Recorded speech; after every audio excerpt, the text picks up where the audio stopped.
Eu sou aquele que outrora canções modulei ao compasso, da doce avena e saindo das selvas os campos vizinhos. A obedecer obriguei a avidez do colono remisso, nas gratas fainas da terra, ora os feitos horrendos de Marte. E aqui, esse trecho é atribuído a Virgílio, no entanto, talvez não seja de Virgílio, mas aqui há um doce resumo da obra de Virgílio, né? Então, quando ele termina aqui, ora os feitos horrendos de Marte, e essa aqui é a tradução de Carlos Alberto Nunes, e ele diz, ora os feitos horrendos de Marte.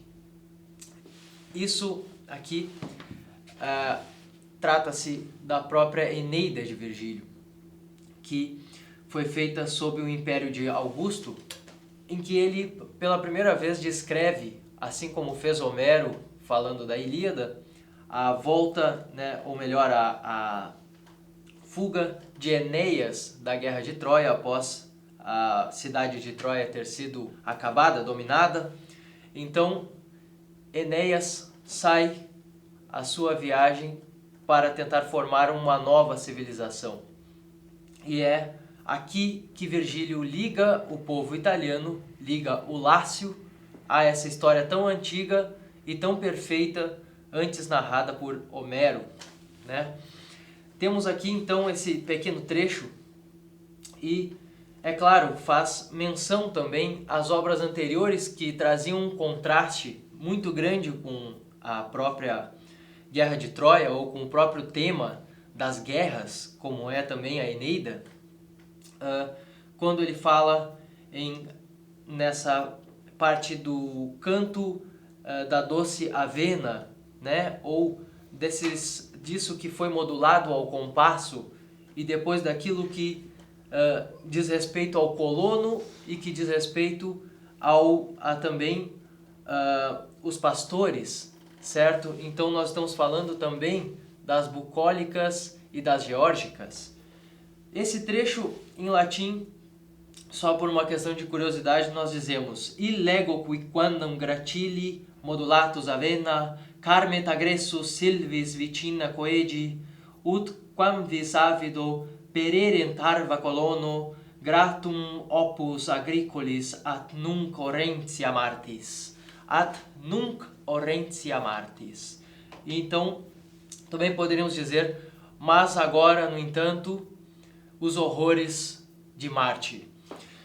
E aqui nós temos o maior poema, a maior narrativa de Virgílio, aquela que sempre deixou a dúvida, que não vem ao caso de se responder, mas que deixa a dúvida se realmente Virgílio teria superado Homero.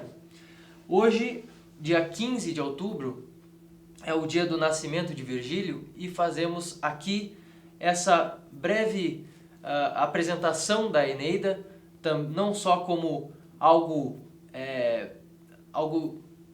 que diz respeito à obrigação dos nossos estudos, aqueles que procuram estudar literatura, aqueles que procuram conhecer as humanidades mesmo, né? Que procuram conhecer isso aqui a fundo, mas também a beleza que trazem esses versos aqui. Então, primeiro eu vou cantar aqui rapidamente essa tradução, pelo menos das 7 primeiras linhas. As armas, canto e o varão que, fugido das plagas de Troia, por injunções do destino, instalou-se na Itália primeiro. E de Lavínio nas praias, o impulso dos deuses por muito tempo nos mares em terras, vagou sob as iras de Juno. Guerra sem fim sustentou para as bases lançar da cidade, e o Lácio, os deuses trazer, o começo da gente latina, dos pais albanos primevos e os muros de Roma altanados. Aqui nós temos esse primeiro trecho, cujo tema é justamente tudo o que acontece na Eneida, né? Esse tema aqui abrange exatamente toda a história, ele resume o que vai acontecer, o que vai ser narrado aqui nesse poema, e é eu faço, né, um convite a todos que assistem a memorizá-lo em latim, mesmo não conhecendo exatamente cada vocábulo que aqui se encontra. Também vamos, ao longo dessa leitura aqui, dar umas dicas de onde podem ser encontrados de onde podemos encontrar algum texto com explicações e notas também dessa obra. Nós temos primeiramente que reparar, assim como para aqueles que viram o último vídeo sobre as bucólicas, temos que reparar aqui na métrica do poema, pensar sobre esse fato, né, de ter sido escrito nessa rigidez do hexâmetro datílico, em que temos esses pés que são formados ou, né, pelas sílabas longas e breves e, é claro, nesse caso aqui e também no caso das bucólicas, pela cláusula heróica, certo? Que é justamente esse tempo no final, esse momento em que temos, como por exemplo aqui, qui primus aboris, né? Qui primus aboris. Temos sempre esse final aqui também na Eneida. Temos que narrar esse poema, assim, temos que cantá-lo respeitando essas longas e breves. Então, uma rápida regra aqui, de forma geral, para todos que, tanto que estudam latim quanto que vão começar a leitura desse poema, ou que pretendem, inclusive, às vezes pretendem traduzi-lo, ou pretendem tomar palavras daqui e aprender algo de latim a partir do texto, que reparem nessas longas e breves que nós temos aqui. O que é uma sílaba longa e breve? A sílaba longa e breve pode ser sinalizada, como nós temos aquele sinalzinho nos livros do Língua Latina, né, da série Língua Latina. Nós temos, ou ali para quem já começou seus estudos com família romana, temos o macron, que mostra essa sílaba longa até mesmo quando é apenas uma vogal ou quando é apenas uma consoante e uma vogal. Uma sílaba sem em si mesma ser longa, né? Ela, por algum outro motivo, torna-se longa quando, por exemplo, é do caso ablativo ou quando, por exemplo, é a primeira pessoa do singular, alguém que diz aqui como na própria Eneida, cano, canto, né?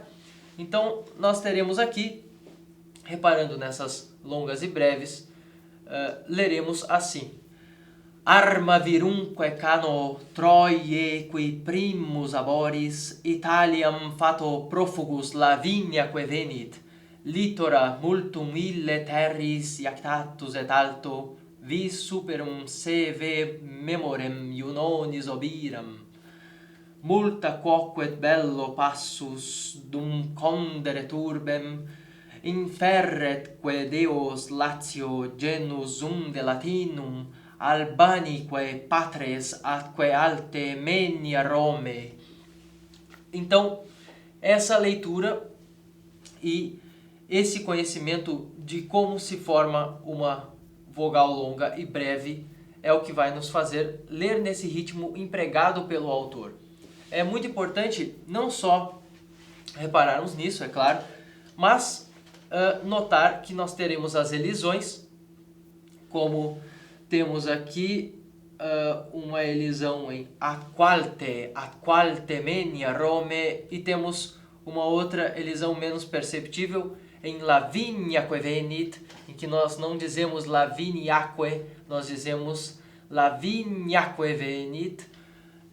Isso é importante sempre de se notar na leitura. E também é importante prestarmos atenção de que muitas palavras que estão aqui dependem de uma leitura que vai além do que é expresso no poema, né? Que vai além dessa palavra que está aqui. Esta palavra significa algo, é uma expressão muito usada no latim, já muito conhecida por todos aqueles que escreviam e compuseram na época de Virgílio. Então nós temos, por exemplo, aqui em alto, referente ao alto mar, e não apenas um alto ou que concorde aqui com outra palavra que está na poesia. Então não podemos nos confundir nesse termo em alto. E também temos como, por exemplo, aqui em terris, e aqui, claro, em alto, terris e alto. Além disso, né, além de omitir certo termo que poderia ser usado com essa palavra, que seria apenas um adjetivo de mari, temos que terris aqui está no ablativo e é quase como seria a mesma representação do locativo, ou seja, pelas terras, né? E aqui nós temos também iactatus, e nós não dizemos, por exemplo, inc illic iactatus, por exemplo, não temos isso, mas nós sabemos que iactatus tem o mesmo sentido que turbatus, né? Que jogado de um lado para o outro e que passou por muitas intempéries. E aqui, é claro, ele narrando, já falando de Enéas. Então, ficamos por aqui com essa leitura.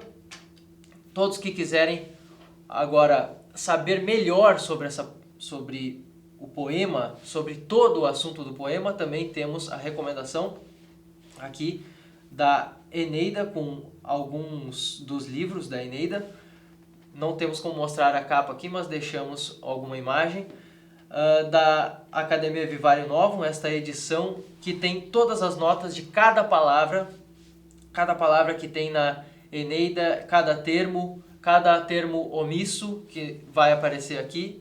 E temos também o livro Roma Eterna, que vai falar sobre vai narrar em prosa a vida de Enéas, vai mostrar como acontece a chegada de Enéas na Itália, desde a saída, desde o fim da Guerra de Troia, até mostrando as navegações e o modo como ele conta a história, a rainha Dido, enfim, está tudo aqui em algumas páginas do Roma Eterna, onde podemos começar diretamente, claro, com ajuda, com auxílio de um livro e outro, lendo esse clássico que é a Eneida de Virgílio. Muito obrigado, ficamos por aqui. Espero que todos tenham sido bem convidados à leitura desse clássico no dia de hoje e que, se não puderem também ler em latim, que procurem entender tudo o que acontece na história, procurem se informar de quem foi de quem foi Virgílio, como o que acontece ao longo de toda a história da Eneida, as referências internas que contém a história, como por exemplo os Argonautas de Apolônio de Rhodes, a própria Ilíada e a Odisseia. Essas informações, na verdade, são retidas apenas com a leitura dos clássicos e depois com a leitura da Eneida, né? Então, não identificamos de primeira essas referências, não identificamos à primeira vista essa